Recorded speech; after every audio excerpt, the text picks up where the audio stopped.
நம்ம இன்னைக்கு வந்திருக்கக்கூடிய இடம் பாத்தீங்கன்னா, பரியெல்லாம் எங்க வாங்குனீங்க? ஊத்துக்குளியிலிருந்து ஆர்டர் போட்டு வாங்கினேங்க. எவ்வளவு வருதுங்கண்ணா? 400 ரூபா வருதுங்க. 400 ரூபா வருது. ஆமா. மெஷின் இருக்கறனால பிரச்சனை இல்ல, மசால் ஃபுல்லா அப்படியே கட் பண்ணிக்கலாம். ஆமா, கட் பண்ணிக்குவாங்க. இல்லாட்டி ரொம்ப சிரமம் தான். ஆமா.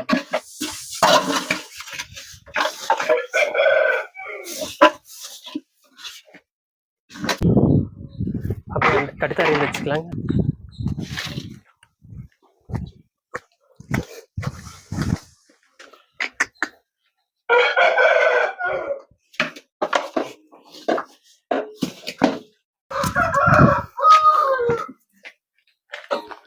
பரி எவ்வளவு நாள் வேணாலும் தாங்கும் இல்லைங்களா? கண்டிப்பா தாங்க.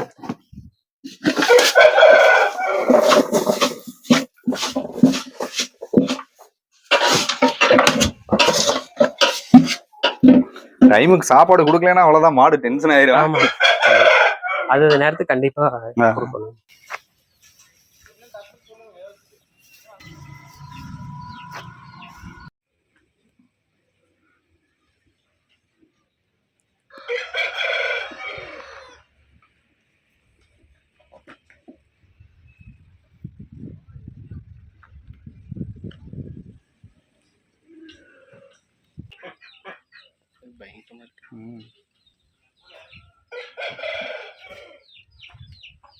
சாமநாயக்கம்பாளையம் அப்படிங்கிற ஒரு கிராமத்தை நோக்கி தான் நம்ம வந்திருக்கோங்க. இங்க ஒரு அண்ணா பாத்தீங்கன்னா தனியார் கம்பெனில வந்து பணி புரிஞ்சுட்டு இருந்து வேலையை ராஜினாமா பண்ணிட்டு மாட்டுப்பண்ணையை ஆரம்பிச்சு அதுல எப்படி சக்சஸ்ஃபுல்லா கொண்டு வந்திருக்காரு அப்படிங்கிறத இந்த ஒரு காணொலி வழியா நீங்க பார்க்க போறீங்க. அண்ணா வணக்கண்ணா. நல்லா இருக்கீங்களா? நல்லா இருக்கு. உங்க பேரு, உங்களை பற்றி ஒரு சிறிய அறிமுகம். பேர் மாரிதாச்சனாங்க. சாமநாயக்கம்பாளையத்துல. ஓகே, நீங்க வந்து என்ன பணிக்கு நீங்க போயிட்டு இருந்தீங்க? அப்போ நான் பிரைவேட் கம்பெனிக்கு ஒர்க் பண்ணிட்டு இருந்தேங்க. கம்பெனி க்ளோஸ் பண்ணிட்டாங்க. இப்போ நான் அதை மாடு வச்சு பார்த்துட்டு இருந்தேன். அப்படியே இதை கொஞ்சம் பெருசு பண்ணி பார்த்துட்டு இருக்கேன். அங்கிருந்து நீங்க வேலையை விட்டு நிற்கும் போது நீங்க அடுத்து என்ன பண்ணுவோங்கிறது நீங்க அப்பவே பிளான் பண்ணிட்டீங்களா? நான் ஆரம்பத்துலேருந்தே கம்பெனிக்கு போயிலே இடையில இதை நான் பார்த்துட்டே இருந்துங்காட்டி அதனால எனக்கு ஒரு பெரிய இதாக தெரியல. நான் இப்போ கம்பெனி க்ளோஸ் ஆனது இதில் வச்சு அப்படியே மெயின்டைன் பண்ணி பார்த்துட்டு இருக்கேன். ஆரம்பத்தில் நீங்கள் எவ்வளோ மாடுகள் வச்சுருந்தீங்க? ஆரம்பத்தில் சின்ன வயசுலேருந்து ஒரு 7-8 மாடு வச்சுருந்தோம். இப்போ நான் கொஞ்சம் கம்பெனி க்ளோஸ் ஆனால் அதிகமாக வச்சு அப்படியே பார்த்து. இப்போ எவ்வளோ மாடுகள், எவ்வளோ கன்று குட்டிகள் இருக்குங்க?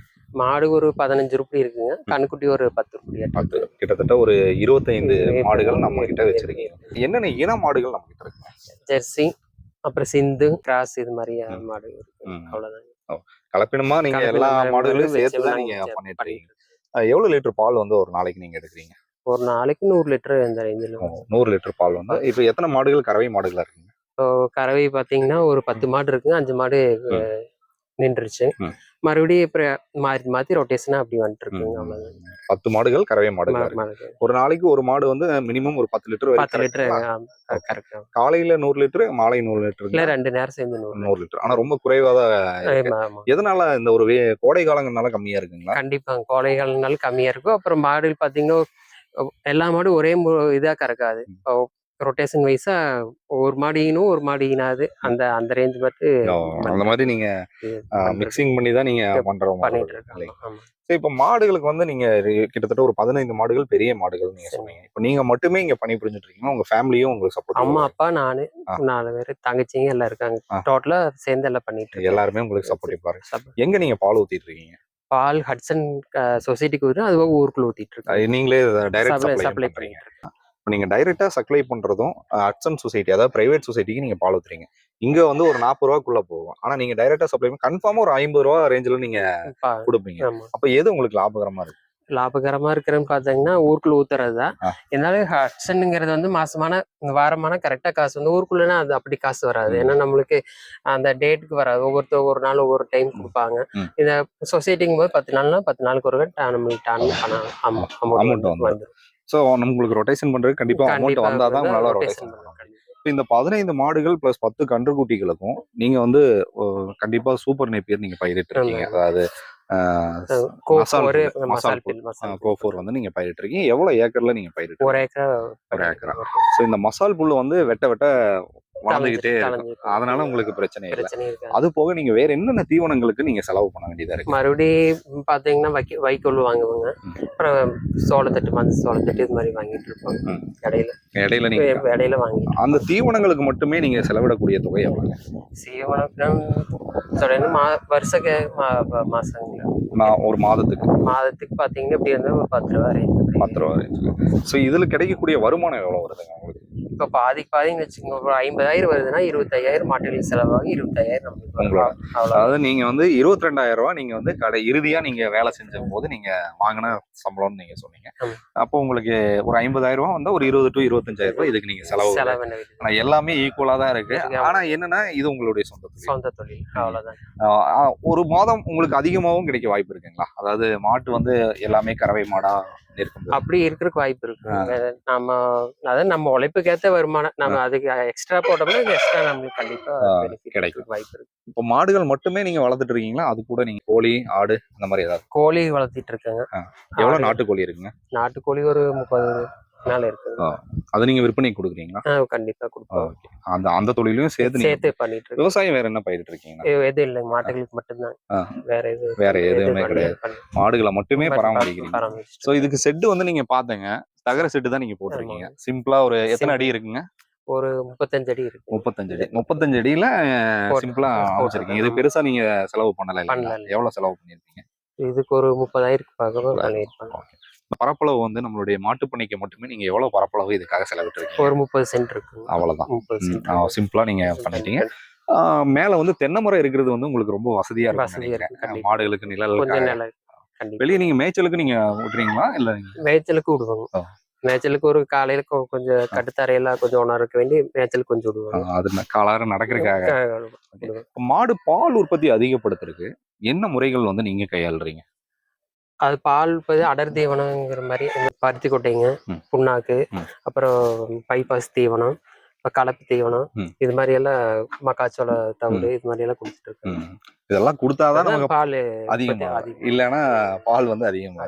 இப்ப நீங்க வச்சிருக்கிற மாடுகள்லாம் கலப்பின மாடுகள் வச்சிருக்கீங்க. இதுல அதிகபட்சம் அதிகமான பால் சுரக்கிறது எந்த இன மாடுங்க? அதிகமா இருக்கிறது வந்து ஜெர்சி இது மாதிரி. ஜெர்சி. ஹெச்எப் வச்சிருக்கீங்களா? ஹெச்எப் இருந்துச்சுங்க, அது வித்துட்டாங்க. இப்போ ஹெச்எப் வாங்கல. இந்த கன்றுகளை நீங்க வளர்த்து எவ்வளவு ஆண்டுகள் நீங்க வச்சிருப்பீங்க?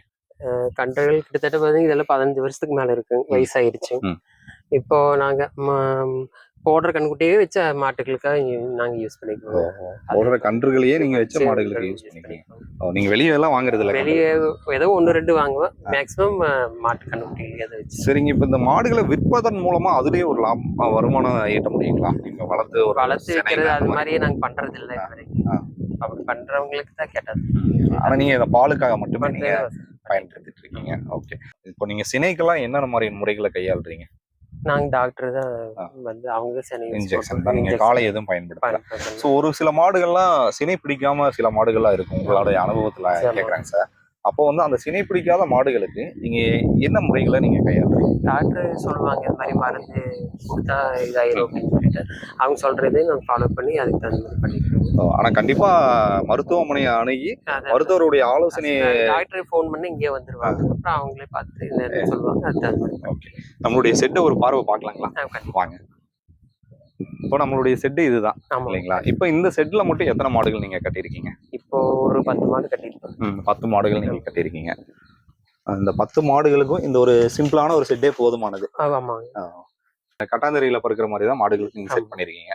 இந்த கட்டாந்தரையில பறக்கிறதுக்கு என்ன காரணம்? சிமெண்ட் போட்டு நம்ம காரையெல்லாம் ஏற்படுத்துவோம் தெரியுங்களா? அப்படி ஏற்படுத்தினா மாடுகளுக்கு ஏதாவது பிரச்சனை ஏற்படுங்களா? இல்ல கட்டாந்தரையில கட்டாந்தரையில் படுக்கிறது நல்லதுதாங்க. ஏதோ ஒன்று யூரின் இதெல்லாம் இருந்தா அப்படியே போயிடும். சிமெண்ட்னா அதை வச்சு மேட் போட்டு இதெல்லாம் பண்ணிட்டு இருக்கோம். அது கொஞ்சம் சிரமம். எதிர்காலத்துல நீங்க இன்னும் மாடுகளை அதிகப்படுத்துற என்ன இருக்குங்களா? இருக்கு, கண்டிப்பா இருக்குங்க. நீங்க இந்த ஒரு காம்பவுண்ட் வேலி மாதிரி அமைச்சு மாடுகளுக்கு வந்து ஒரு சேஃப்டியா நீங்க பண்றீங்க இல்லைங்களா? இதுதான் நம்மளுடைய செட்டு இல்லைங்களா? இப்ப இந்த மாதிரி செட்டுகள் வந்து நான் இந்த தகர செட்டு பார்த்தோம்னா நான் என்ன நினைச்சேன்னா ரொம்ப ஹீட்டா இருக்குங்கிற மாதிரி நான் நினைச்சேன் சார். ஆனா ரொம்ப கூலிங்கா இருக்கு. என்ன பண்ணிருக்கீங்க இதுக்காக? இதுக்கு எதுவுமே பண்ணலீங்க. ஆனா நல்லா கூலிங்கா இருக்கு. மரத்துக்கடி இருக்குங்காட்டி தென்னை மரங்கள் வந்து மேல இருக்கிறதுனால அது சுத்தமா நான் சும்மா வீடியோக்காக சொல்லுங்க. தகர சீட்டு கீழே நம்ம இருந்தோம்னா அவ்வளவு சூடா இருக்கும். ஒரு சின்னதா கூட சூடு கிடையாது. மேல ஓலை தென்னை மரம் இருக்கிறதுனால அந்த ஓலை மேல பின்ன மாதிரியே இருக்கு. மேல நீங்க ஓலையெல்லாம் எதுவும் போடல? அது போடாமையே இவ்வளவு கூலிங்கா இருக்கு. மலைக்கெல்லாம் நீங்க இதுலயே நீங்க எல்லா மாடுகளையும் கட்டிருக்கீங்க? இதுலயே கட்டிருக்கீங்க. சார் இப்ப காலையில நீங்க எத்தனை மணிக்கு பணிகள் ஆரம்பிப்பீங்க? காலையில ஒரு 4 மணிக்கு ஆரம்பிச்சிருவோம். 4 மணிக்கு நீங்க கறக்கிறது பால் வந்து எதுல கறப்பீங்க? கையிலங்களா? கையில தான் கறப்பேன். மிஷின்ல நீங்க கையில தான் கறப்பேன். கையிலே கறப்பீங்க. நீங்க மட்டுமா இல்ல நான் மட்டும் தான் கறப்பேன். ஆ, நான் 10 மாடுகளே நீங்களே நானே கறந்துருவீங்க. கறப்பேன். வீட்ல யாரும் இல்ல கறக்க மாட்டாங்க. கறப்பேன். இறுதியா ஒரு கேள்வி நான் கேட்டு சரி, முடிச்சிடுறேன். சரி, இப்போ புதுசா பாக்குறவங்க சரி. நம்ம வந்து ஒரு மாட்டு பண்ணை ஆரம்பிக்கலாம். இப்ப நீங்க வந்து ஒரு தனியார் பணியில இருந்து நீங்க சரிங்க. நின்னு நீங்க மாட்டு பண்ணை ஆரம்பிச்சு அதுல ஒரு சக்சஸ்ஃபுல்லா நீங்க கொண்டு வந்திருக்கீங்க. சரி. கண்டிப்பா நீங்க சக்சஸ்ஃபுல்லா தான் வந்திருக்கீங்க. அதுல டவுட்டே கிடையாது. ஆமா. புதுசா ஆரம்பிக்கிறவங்க என்ன மாதிரி ஆரம்பிச்சா ஜெயிக்க முடியும்? பெருசா போகாம சிறுசா அப்படியே 2, 3 அப்படி வச்சு நம்ம அதை தெரிஞ்சுட்டு அதுக்கு தகுந்த மாதிரி போயிட்டா பிரச்சனை இருக்காது. ம். எடுத்து போய் ஒரு 10, 15 வாங்கி கட்டிட்டு எதுல முன் அனுபவம் இல்லாம பண்ண முடியாது. அது மாதிரி பார்த்தா ஆ. பிரச்சனை இருக்காது. மேற்கொண்டு நம்மளுக்கு இடம் இருந்தனால தெரியல இல்லைங்களா? ஆமா. அந்த மாதிரி இட வசதி இல்லாதவங்க எந்த மாதிரி மாடுகளை வளர்க்க முடியும்? இட வசதி இல்லாதவங்கன்னா ஒரு 2, 3 மாடு வச்சு அதெல்லாம் மெயின்டைன் பண்ணிக்க முடியும். ம். ரொட்டேஷன் வைஸ் அப்படிதான் பண்ணிக்க முடியும். இப்ப ஏன்னா வெளியே நீங்க சொன்ன மாதிரி மசால் புல்லெல்லாம் நம்மளுடைய இடம் இருக்கிறனால நீங்க அதுல போட்டுக்கிறீங்க. இடம் இல்லாதவங்க வெளியே தான் மசால் புல்லும் வாங்கி வாங்கிதான் போடுறோம் நம்ம. அப்போ அவங்களுக்கு வந்து இது ரொம்ப கடினமான ஒரு தொழிலா இருக்குங்களா? ஆமா, கண்டிப்பா அப்போ இட வசதி கண்டிப்பா தேவை. கண்டிப்பா ஒரு சின்னதா ஒரு எக்ஸாம்பிள் சொல்லணும்னா 1 ஏக்கர் நிலம் கண்டிப்பா நமக்கு கண்டிப்பா தேவைப்படும். வேணும். அதுல மாடு வளர்த்தறதுக்கு கண்டிப்பா ஒரு ஏக்கர் நிலம் வேணும். நம்ம பார்க்க வேண்டியது இடத்தை வந்து ஃபர்ஸ்ட் பார்த்துட்டு அதுக்கு ஏற்ற மாதிரி செட் அமைச்சுக்கணும் இல்லைங்களா? எவ்வளவு கைவசம் நம்ம கிட்ட தொகை இருந்தா இடம் இருக்கிறவங்க ஆரம்பிக்கிறது நல்லா ஆரம்பிக்கலாம். பெரிய அளவுல இப்ப நம்மளது ஒரு 25 மாடுகள் நீங்க வச்சிருக்கீங்க. இந்த மாதிரி நான் பெரிய அளவுல மாட்டு பண்ணை ஆரம்பிக்கணும்னா எவ்வளவு தொகை இருந்தா நம்ம பண்ண முடியும்? கண்டிப்பா ஒரு 10 லட்ச ரூபா கண்டிப்பா வேணும். சரிங்க சார். கண்டிப்பா அவ்வளவுதான் வேணும். ஆமா, 10 லட்ச ரூபாய் இருந்தா வச்சு கண்டிப்பா பண்ண முடியும் இல்லைங்களா? கன்றுகள்லாம் நீங்க விற்பனைக்கு நீங்க கொடுப்பீங்களா? இந்த காளை கன்றெல்லாம் வருதுன்னா அதெல்லாம் விற்பனை கொடுப்பாங்க. அதெல்லாம் கொடுத்துருவீங்க. அது என்ன ரேட்டு கொடுப்பீங்க? அது எவரி அந்த கண்ணு இருக்கிற சைஸ் பொறுத்து வந்து பார்த்து வாங்கிட்டு கறிக்காக பயன்படுத்திக்குவாங்க இல்லைங்களா? ஆனா அது கொஞ்சம் கடினமா இருக்கும்லங்க உங்களுக்கு. அது விற்கிற கடினமா தானே. நம்ம எடை பற்றாக்குறை தான். கண்டிப்பா நாங்க வித்துதான் ஆகும். அதனால வித்துருவோம். இதுதான் நம்மளுடைய ஒரு தொழில இருக்கக்கூடிய ஒரு பிரச்சனையே இதுதான். சரிங்களா? பிஸியான ஒரு நேரத்துல ஏன்னா இந்த டைம்ல நீங்க என்னென்ன வேலை செய்வீங்க? டைம்ல இப்ப கட்டியாச்சு. அடுத்தது மேவு போட்டுட்டு ஒரு 3 மணி வரைக்கும் தூங்கி ரெஸ்ட் எடுத்துட்டு அப்புறம் அடுத்த வேலையை நீங்க ஆரம்பிப்பீங்க. சரிங்க. அதாவது அவர் வந்து தனியார் துறையில பணிபுரிஞ்சு அங்கிருந்து வேலையை வந்து நின்று இந்த ஒரு சக்சஸ்ஃபுல்லா இந்த ஒரு மாட்டு பண்ணையை வந்து ரன் பண்ணியிருக்காருங்க. இந்த ஒரு காணொலி வந்து நிச்சயமா உங்களுக்கு வந்து எப்படி நம்ம மாட்டு பண்ணை ஆரம்பிக்கிறது அப்படிங்கிறது ஒரு தெளிவான ஒரு விளக்கத்தை கொடுத்துருக்கும்னு நான் நினைக்கிறேன். சிவாரன் டிவி சேனலை நீங்க பார்க்கணும்னு விருப்பப்பட்டீங்கன்னா சப்ஸ்கிரைப் பண்ணீங்க. சிவாரன் டிவி இன்ஸ்டா பேஜையும் தொடர்ந்து பாருங்க. ரொம்ப நன்றிங்க சார். நிறைய தகவல் பகிர்ந்துக்கிட்டீங்க. நன்றி, வணக்கம்.